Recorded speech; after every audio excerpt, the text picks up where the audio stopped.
वस्सलामु अला सय्यदिल अशरफिल अंबियाइ वल मुरसलीन व अला आलिहि व अस्हाबिहि अजमईन अम्मा बाद फ़अऊज़ु बिल्लाहि मिनश शैतानिर रजीम बिस्मिल्लाहिर रहमानिर रहीम उफ़्फ़िन वला तनहरहुमा वक़ुल लहुमा क़ौलन करीमा आमन्तु बिल्लाहि सदक़ल्लाहुल अज़ीम व सदक़ रसूलुहुन नबियुल अमीनुल मतीनुल मुबीनुल मुईनुल करीम नहनु अला ज़ालिका लमिनश शाहिदीन वश्शाकिरीन वल हामिदीन वल्हम्दुलिल्लाहि रब्बिल आलमीन। गौसे आज़म बमने बेसरो सामा मददे क़िबला दी मददे काबे ईमा मददे बगिरदाबे बला उफ्ताद कश्ती ज़ईफ़ानो शकिस्तारा तो पुश्ती बहक़्क़े ख्वाजा उस्मान हारून मदद कुन या मुईनुद्दीन चिश्ती। आइए सबसे पहले अकीदत व मोहब्बत के साथ गुंबदे खजरा की जानिब लौ लगाकर आक़ाए कुल फ़ख्रे रसूल सय्याहे लामकान मालिके इंसो जान सैयदे अबरारो अखियार कायनात के मरकज़े अकीदत हम गरीबों के आका हुजूर अहमद मुजतबा मोहम्मद मुस्तफ़ा रूह फिदा सल्लल्लाहु अलैहि वसल्लम की बारगाह रिसालत में झूम झूम कर दुरूद पाक का हदिया पेश करनी पड़िए बावाज़े बुलंद। अल्लाहुम्मा सल्ली अला सय्यिदिना मौलाना मुहम्मदिन व बारिक व सल्लिम सलातन व सलामन अलैका या हबीबी या रसूलल्लाह सल्लल्लाहु तआला अलैहि वसल्लम। आज की ये नूरानी महफिल हमारे सैयद सादिक साहब की शहजादी की शादी के खुशी के मौके पर रखी गई है। दुआ है परवरदिगार आलम इस निकाह में खूब खूब बरकतें अता फरमाए।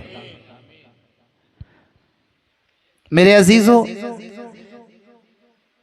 महफिल रखी है तो पैगाम कुछ ना कुछ जरूर कौम तक पहुंचना चाहिए। मेरा रब फरमाता है उफ़्फ़िन वला तनहरहुमा, इसलिए मुझे हुक्म ये हुआ है कि अभी सरकार सैयदना गौसे आज़म का महीना गुजरा है। सरकार गौसे आज़म की शान भी बयान होगी और अज़मत वालिदैन माँ बाप का मर्तबा भी बताया जाएगा और ये ज़रूरी है, इस दौर के अंदर ज़रूरी है। मेरा रब कहता है उफ़्फ़िन वला तनहरहुमा वक़ुल लहुमा क़ौलन करीमा। तनहरहुमा से मुराद माँ बाप है, यानी औलाद को हुक्म ये हो रहा है उफ़्फ़िन वला तनहरहुमा, माँ बाप को उफ भी ना किया जाए। एक मकाम ऐसा हो कि इंसान है ना, खता का पुतला है, गलत फहमी का शिकार हो जाता है। आपकी गलती नहीं है लेकिन बाप ने आपको डांट दिया, माँ ने आपको तमाचा मार दिया, आपको वहां बर्दाश्त करना है, इसलिए कि कुरान का हुक्म है उफ़्फ़िन वला तनहरहुमा। मेरे अजीजों, माँ बाप हयात है ना तो उनकी कदर कर लें, उनकी इज्जत कर लें, उनका एहतराम कर लें, इसलिए कि जिनके वालिदैन इस दुनिया से चले जाते हैं ना, उनके दिल से उनकी दिली कैफियत पूछे। अल्लाह अकबर। एक इंसान को अल्लाह ने सब कुछ अता किया है, सब कुछ है, माल है, दौलत है, इज्जत है, शोहरत है, रुतबा है, दबदबा है, सब कुछ है, लेकिन घर में एक माँ नहीं है। उसके दिल से पूछे क्या बीतती है। अल्लाह अकबर। दुनिया की कामयाबी से जब वो घर पर लौटे और पूछना साहब बताइए अल्लाह ने आपको सब कुछ दिया है, आपको लोग सलाम करते हैं, आपसे लोग मोहब्बतें करते हैं, आपके पास जमीन है, जायदाद है, सब कुछ है, लेकिन घर पहुंचते हो एक माँ का चेहरा नहीं दिखता तो दिल की क्या कैफियत होगी। वो साहब कहेंगे यार बात तो ठीक कहता है, सब कुछ होने के बावजूद ऐसा लगता है मेरे पास कुछ नहीं है। एक इंसान जिसकी उम्र हो चुकी है, दाढ़ी के बाल सफेद हो चुके हैं, आज उनसे भी माँ का तस्किरा करे, उनकी आंखों से आंसू गिरते हैं, दाढ़ियां भीग जाती हैं। और नौजवानों याद रखना, माँ बाप हयात है तो इनकी दुआएं लिया करें, इनकी दुआएं लिया करें। आप माँ बाप का दिल दुखाकर किसी वली के मजार पर जाओगे ना, आपको कुछ मिलने वाला नहीं है। ये अल्लाह के वली वली बने हैं तो माँ की वजह से बने हैं।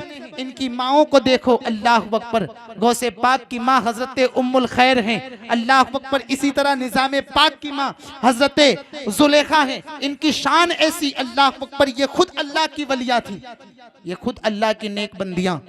ये अल्लाह के वली है ना, विलायत भी मिली है तो कहीं ना कहीं माँ की वजह से। कई बुजुर्गान दीन ऐसे हुए हैं कि जिनको विलायत माँ के दुआ करने से मिली है, और आज औलाद माँ को सता रही है, बाप को सता रहे हैं। बताओ तो सही, तुम्हारी जन्नत तो अल्लाह ने तुम्हारी माँ के कदमों में रख दी, तुम कहाँ तलाश कर रहे हो? जानते हो माँ की दुआ में कितनी असर है, बाप की दुआ में कितनी असर है? सुनो, अल्लाह के एक नबी हजरत सुलेमान अलैहिस्सलाम, हजरत सुलेमान अलैहिस्सलाम की पूरी दुनिया में हुकूमत थी। ऐसे बादशाह हैं, पूरी दुनिया में हुक्मरानी। हजरत सुलेमान उस जात का नाम है कि हवाओं पर आपकी हुकूमत, जिन्नातों पर आपकी हुकूमत, पूरी दुनिया में आपकी हुकूमत। और कहीं जाना होता था, हवा को हुक्म देते, ए हवा मेरे तख्त को उठा, फला जगह पर पहुंचा दे, फला जगह पर पहुंचा दे। हजरत सुलेमान अलैहिस्सलाम ने एक मर्तबा हुक्म दिया, ए हवा मेरे तख्त को फला जगह पर पहुंचा दे।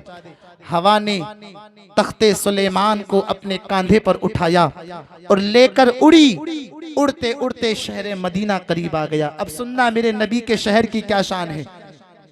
शहर मदीना करीब आया। अभी वहां शहर मदीना नहीं था, जंगल था, सहरा था, कुछ भी नहीं था।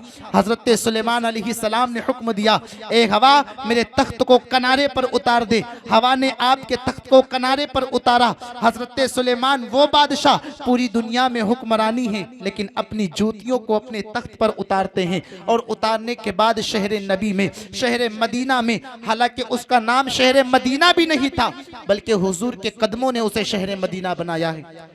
हजरत सुलेमान अपनी जूतियों को उतार कर घूम रहे हैं, तफरी कर रहे हैं। आपकी उम्मत के उलमा ने कहा, हुजूर पूरी दुनिया में आपकी हुकूमत, जिन्नातों पर आपकी हुकूमत, हवा पर आपकी हुकूमत, और आप अपनी जूतियों को उतार कर अल्लाह अकबर इस जमीन पर घूम रहे हैं, वजह क्या है? सुनो, हजरत सुलेमान ने कहा था, ओ मेरी उम्मत के उलमा, एक नबी आखिरुज़्ज़मा होंगे जो अब्दुल्ला के लख्ते जिगर होंगे, जो आमीना के नूरे नजर होंगे, जो बज़ाहिर यतीम होंगे लेकिन उम्मत के सहारा होंगे। वो पैदा तो मक्के में होंगे लेकिन इस शहर को आकर वो आबाद करेंगे। आज भी मुझे मोहम्मद के मदीना की खुशबू यहाँ से आती है, इसलिए मैंने अपनी जूतियों को उतार कर कयामत तक आने वाले मुसलमानों को पैगाम दे दिया, ओ लोगों, जब भी शहर मदीना में दाखिल होना, अपनी जूतियों को उतार कर आना और शहर मदीना का अदब करके यहाँ से गुजरना। शहर मदीना की क्या शान है। वहाँ जब भी मौका मिले बड़ी अदब की जगह है, एहतराम की जगह है। अब हजरत सुलेमान ने फिर हुक्म दिया, ए हवा अब मेरे तख्त को फिर फला जगह पर पहुंचा दे। हवा ने फिर आपके तख्त को उठाया, अपने कांधे पर सवार किया, लेकर चली। उड़ते उड़ते उड़ते उड़ते समंदर आया। सुनना, माँ बाप की दुआओं में असर क्या। समंदर आया, समंदर में देखा तो समंदर में मौजें उठ रही थी, मौजें उठ रही हैं। आपने हुक्म दिया, ए हवा मेरे तख्त को फिर किनारे उतार। हवा ने हुक्म माना, आपका तख्त किनारे उतरा। हजरत सुलेमान अलैहिस्सलाम ने जिन्नातों की तरफ देखा, क्योंकि आपके गुलाम जिन्नात भी थे। कहा, कौन अंदर जाकर ये पता लगाएगा ये मौजें कहां से उठ रही है। जिन ने सुना, फौरन छलांग मारी, अल्लाह अकबर तह में गया और जाने के बाद वापस आया। हुजूर, समंदर के अंदर एक बहुत बड़ा महल है और महल के इर्द गिर्द ये मौजें घूम रही है। मेरी हिम्मत ना हो सकी कि मैं उसके करीब जाता। सोचे तो सही वो जिन्नात है, क्या ताकत है, लेकिन जिन्नात ने मना किया है। अब हजरत सुलेमान अलैहिस्सलाम ने अपने गुलामों की तरफ देखा है। जो इंसान है उसमें एक गुलाम है जिनका नाम हजरत आसिफ बिन बरखिया है। आसिफ बिन बरखिया से कहा तुम जाओगे समंदर की में। कहा, हुजूर ये तो समंदर है, समंदर, आप हुक्म दे तो मैं आग में कूद जाऊं। इसलिए कि पीर का हुक्म मानने से डूबा नहीं करते, डूबते भी किनारे लग जाया करते हैं। डूबते भी किनारे लग जाया करते हैं। हजरत आसिफ बिन बरखिया समंदर की तह में पहुंचे। पहुंचने के बाद देखा, फिर ऊपर आए, कहा हुजूर समंदर की तह में एक बहुत बड़ा महल है और महल के चारों चक्कर मैंने काटे हैं, चारों जानिब में घूमा हूँ। हुजूर महल बहुत बड़ा है और उसके एक भी दरवाजे नहीं हैं। अगर आप कुछ जिन्नातों को भेज देंगे, हम उस महल को बाहर निकाल कर ले आएंगे। सोचे तो सही कितना बड़ा महल होगा।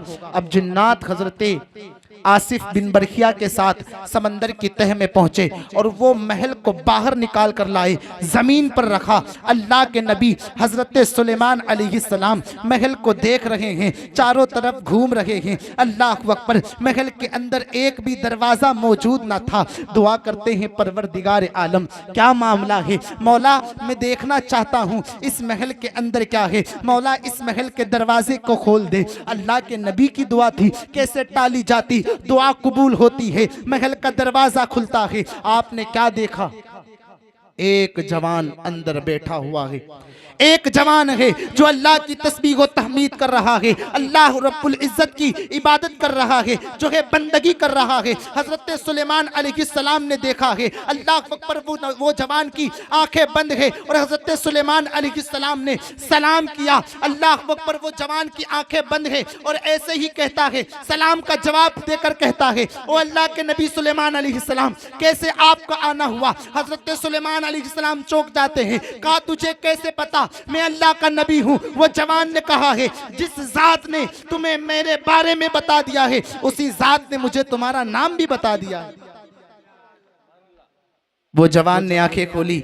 हजरत सुलेमान ने कहा, ओ जवान बता, भूख लगती है तो क्या खाता है, प्यास लगती है तो क्या पीता है। कहा हुजूर, इसी समंदर की, इसी महल के अंदर से एक नहर गुजरती है, उसका पानी पी लिया करता हूँ। भूख लगती है, एक दरख्त जमता है, उस पर तरह तरह के फल होते हैं, फल को खाकर अपनी भूख मिटा लिया करता हूँ। अल्लाह के नबी सुलेमान अलैहिस्सलाम ने कहा है, ओ जवान बता तो सही, तुझे इतने बड़े मर्तबे कैसे मिले, इतना इनाम और इकराम अल्लाह रब्बुल इज्जत का तुझे कैसे अता हुआ। वो जवान बता तो सही, कितनी बंदगी की है, कितने रोजे रखे हैं, अल्लाह अकबर कितने अमले साली किए हैं कि तुझे इतनी नेमतें अल्लाह ने अता फरमाई है।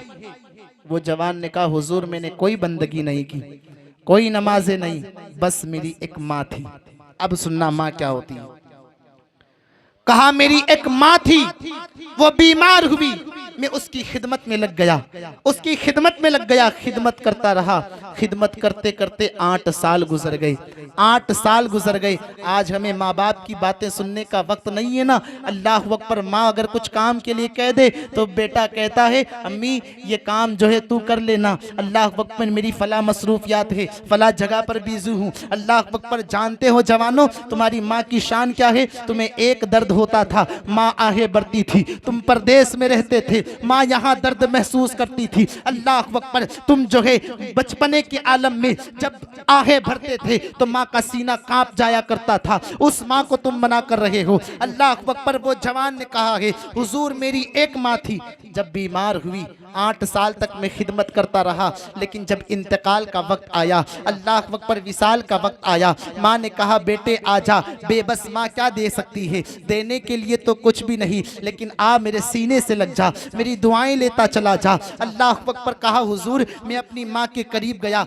माँ ने सीने से लगा लिया, सीने से चिमटा लिया और माँ ने दुआ की, मौला मेरे बेटे को बंदगी की तौफीक देना, इसलिए कि तेरी इबादत करता रहे, तेरी बंदगी करता रहे, इसलिए कि जन्नत के रास्ते आसान हो जाए। कहते हैं हुजूर मेरी माँ ने दुआएं दी और विसाल हो गया। अभी माँ का विसाल हुआ था कि कुछ अरसे के बाद वालिद साहब की तबीयत नासाज हुई, मेरे बाप जो है बीमार हुए। अब बाप की खिदमत में लग गया, बाप की खिदमत करता रहा। अल्लाह अकबर, अब बाप की नज़ा का वक्त करीब आया, विसाल के वक्त करीब आया, मौत का वक्त करीब आया। बाप ने कहा, ओ लखते जिगर, माँ जाते जाते दुआएं दी थी, आ तुझे भी दुआएं देता हुआ चला जाऊं। कहा हुजूर मैं अपने बाप के करीब गया। बाप ने पूछा, ए बेटे बता, माँ जाते जाते क्या दुआ दे रही थी। मैंने कहा, अम्मी जान ने कहा था अल्लाह इसे बंदगी करने की तौफीक देना। ये पूरी जिंदगी तेरी इबादत करता रहे। तो बाप ने कहा है बेटा आबिद की इबादत को शैतान खराब कर देता है, शैतान रायगा कर देता है। आ तेरी माँ की दुआ को आज मैं महफूज कर दूं। बाप ने दुआ की मौला मेरे बेटे को ऐसी जगह बंदगी की तौफीक देना जहां पर शैतान का साया भी ना हो। बाप का विसाल हो गया। हुजूर एक मर्तबा इसी समंदर के किनारे से गुजर रहा था, मुझे एक महल दिखा और मैं महल के अंदर दाखिल हो गया और उसके बाद महल के दरवाजे बंद हुए और मैं अल्लाह की बंदगी में लग गया। हजरत सुलेमान ने कहा था ओ जवान बता तो सही तुझे इस महल के अंदर डर नहीं लगा? जवान ने कहा था हुजूर कैसी बात करते हैं, अरे जिनके साथ माँ बाप की दुआएं होती हैं वो डरा नहीं करते, अगर डूबते भी हो तो किनारे लग जाया करते हैं। हजरत सुलेमान ने कहा कि जवान बता कौन से वक्त में इस महल के अंदर आया था? कहा हुजूर मुझे तो इसका कोई पता नहीं, लेकिन जो वक्त मैं इस महल में आया था वो हजरत इब्राहिम खलीलुल्लाह का था। अंदाजा लगाया गया, जोड़ा गया 2000 साल बीत चुके थे उसी महल के अंदर। ये माँ बाप की दुआएं हैं, ये माँ बाप की दुआएं, माँ बाप की दुआएं लिया करो। हाँ पीरो